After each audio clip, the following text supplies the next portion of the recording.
Here we have a Cookworks kettle bought from Argos. A very cheap kettle, cost me £9.99 about 2.5 years ago. So just at the start of the pandemic, my kettle failed. I ordered this one from Argos, and now it stopped working. Now the fixing of it is not urgent because actually I have another kettle. This is a kettle that was thrown away at work. My boss said to me, put that in the bin, it's absolutely I said, what's wrong with it? He said it sparks and it's dangerous. The fact that it sparked made me interested, and it turned out to be quite a simple fix. I may make another video about that, but it was basically to do with cleaning the contacts in the base and inside the kettle. I also replaced the LED. I plugged it in, filled it up with water just in case it suddenly starts working, and I'm going to try and turn it on. Now, don't know if you can see that, probably not. But when I flick that switch, the LED just comes on briefly.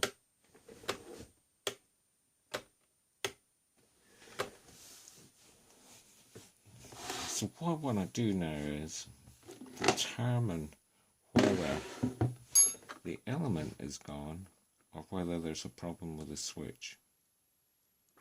Right, to find out what's wrong with that, I'm first of all going to measure the resistance between the live and the neutral. You can see the connections in here, hopefully, for the plug which sit into the connector. So let's get the multimeter.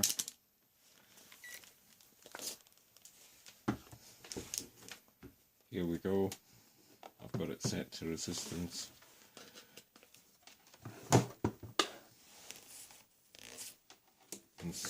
Now if I probe the live and the neutral, I'm getting open circuit. Just going to check with the air. Open circuit. That's with it off. Now let's turn it on. Still open circuit. That's between the live and the neutral. So there's a problem. So we need to take it apart. Now, it looks like this is quite an easy job. There's 2 screws here, and you would think this bit would just come off and give you access to the switch. Now, that is in fact the case, and I'm going to show you that. I've done that already, so let me just show you that. What you're going to need is a bit of credit card. I just store this in my tool set here. And we're going to have to first of all take off these screws and then use the credit card to lever this open. And believe me, it isn't easy.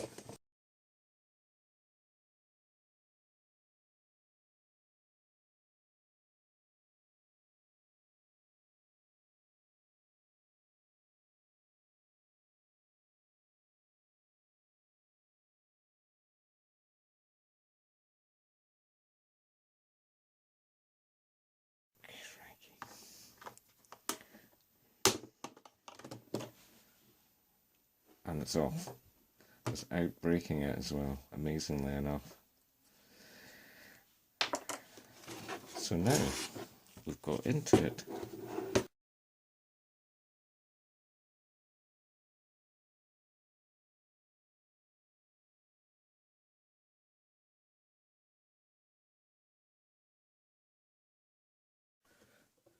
And one of the reasons I bought this kettle is, well, apart from the fact that it was cheap, is I thought the element might be replaceable.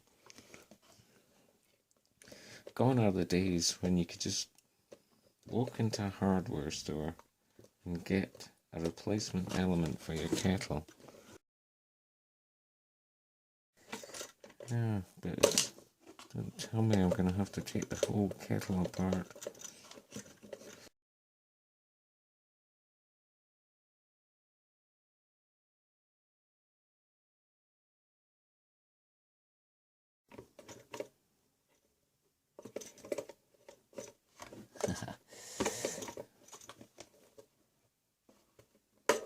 Aha!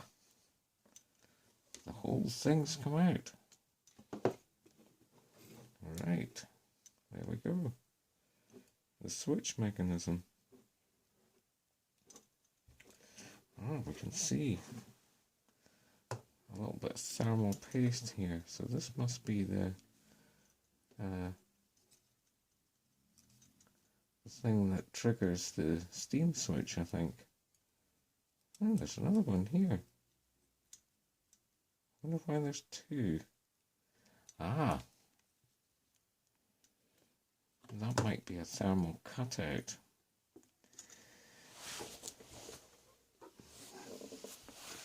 So now we've got access to, yes, I think this is a thermal cutout rather than the steam switch.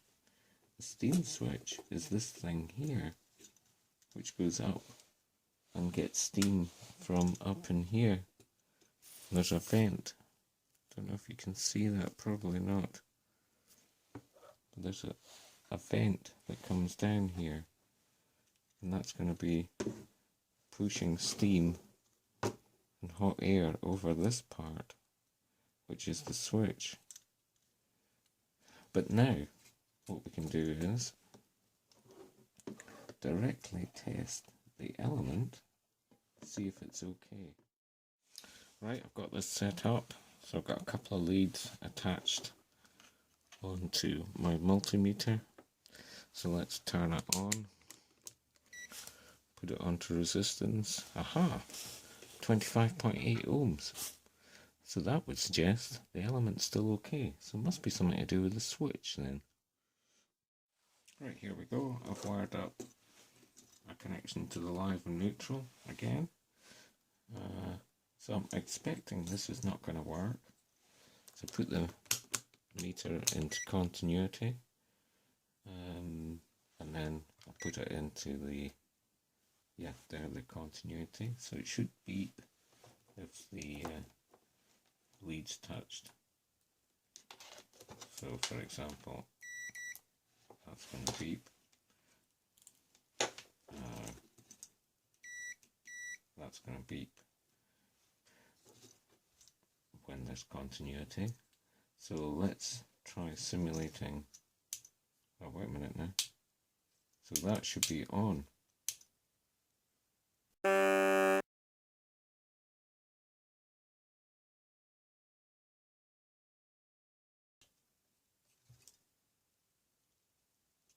What's this for? Is that something to do with the thermal cutout as well? I know it's got a thermal cutout, but not a very good one, because I left it one time with no water in it, and I came through and it was just cycling, heating up and then going off, and then you could hear it click. So it's good, it does have a thermal cutout, but not like the old style ones like your Russell Hobbs kettle, which used to spring out and then it won't, so only activated once. Much safer. This cycles through until eventually it would fail and do, you know, not nearly as good. But actually I don't know how this works. And I don't know how to get to the contacts, presuming that there's something wrong.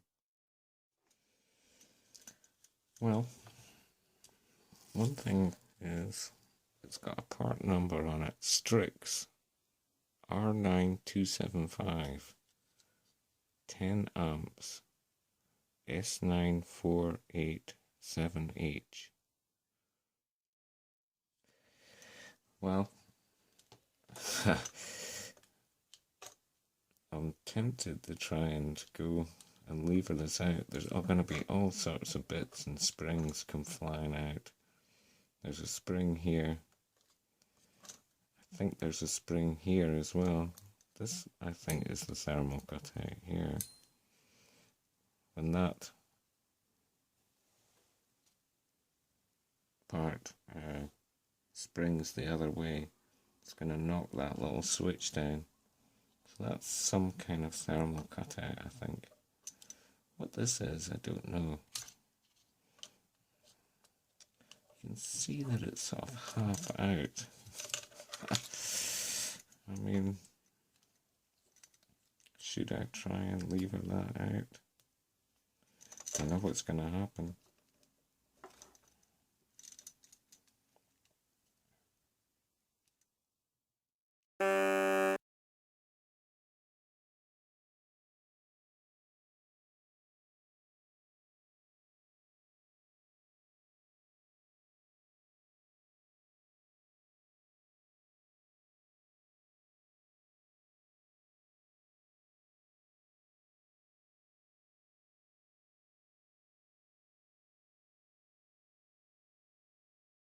I've now extracted the element. I just pushed it and it went from the inside. So this is the element.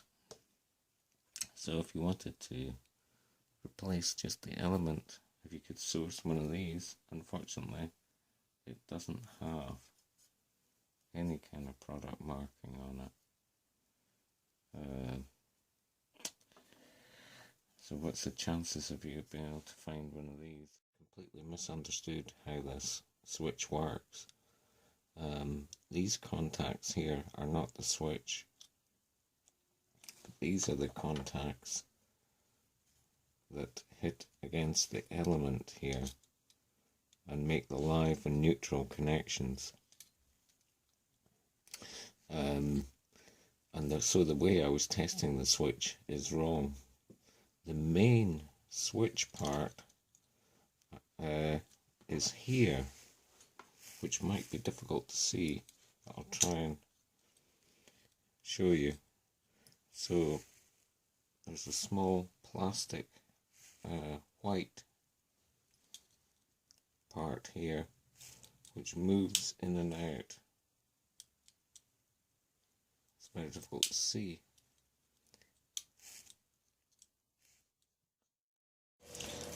What I've noticed is there's a hole right through, and I'm pretty sure by pushing this, yeah, you can see this pin is coming out.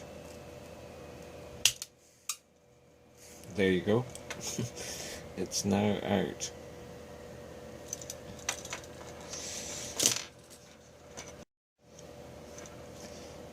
So I've found the pin. I've taken this off now. Now will the thing come apart?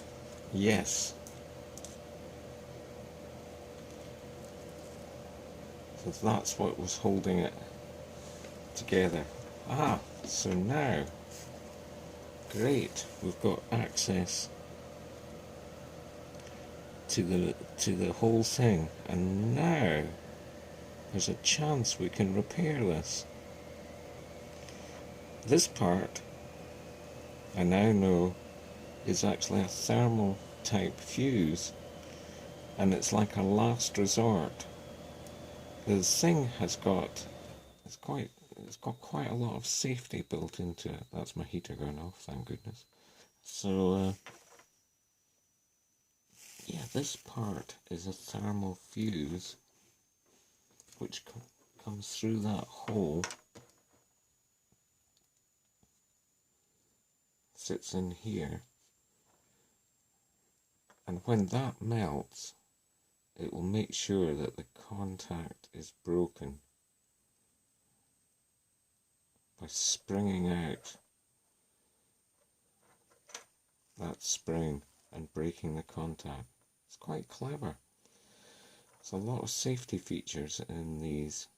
Now you can see where I've been bending that contact up. So now, can we get this switch? I'm going to bend these pieces back can we get this switch to work? Well, that's it. I've cleaned the contacts as much as I can. Probably can't see any difference. Cleaned these. These bits have all fallen out now. So it's a question of putting it back together.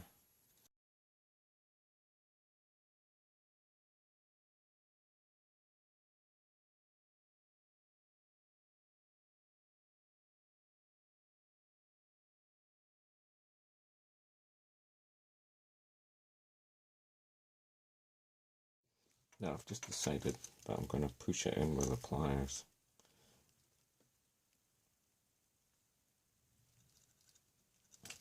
It's needing a bit of force.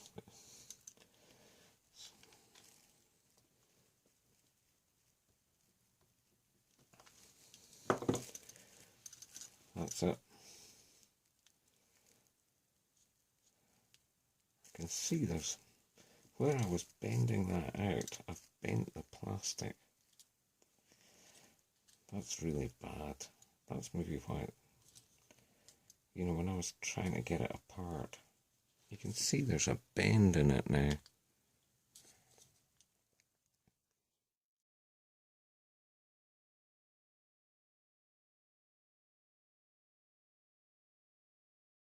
Right, I've tapped it with a hammer. It's definitely better in than it was. So let's just try that test again. So stick it on the neutral, meter in continuity mode, press this in. No. Nothing.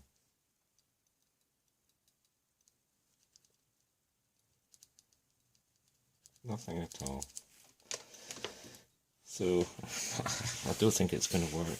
But you know what?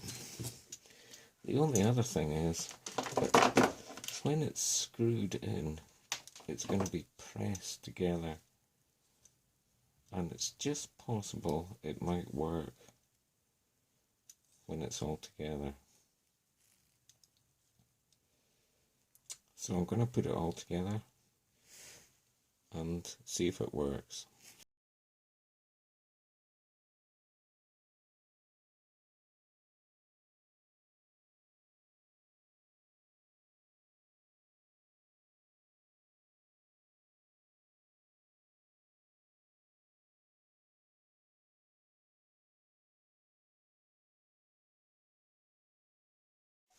Right, that's it back together.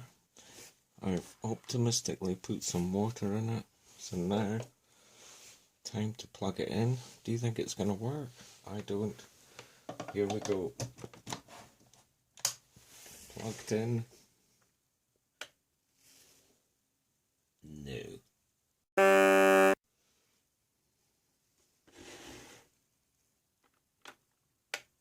And the LED light doesn't even come on. Nothing.